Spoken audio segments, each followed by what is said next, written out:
Welcome to Sweet Life Beat Life. We hope this video helps. You start by confirming CarlBot is actually in the server and showing online.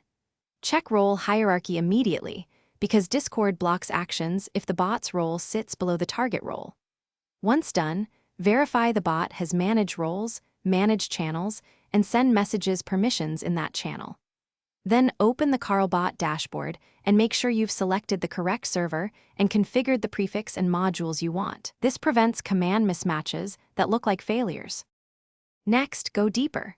Confirm the bot's intents are enabled both in the developer portal and dashboard, especially the member's intent for role and welcome features. Make sure the specific modules are toggled on, check any custom command aliases or cooldowns, and inspect channel-level overrides that might block a command. Meanwhile, pull up CarlBot's logs and your server's audit logs to spot API errors or denied permission entries. These logs explain the how and why of a silent failure. Finish by restarting CarlBot from the dashboard or re-inviting it with the proper OAuth 2 scopes, bot and applications. Commands.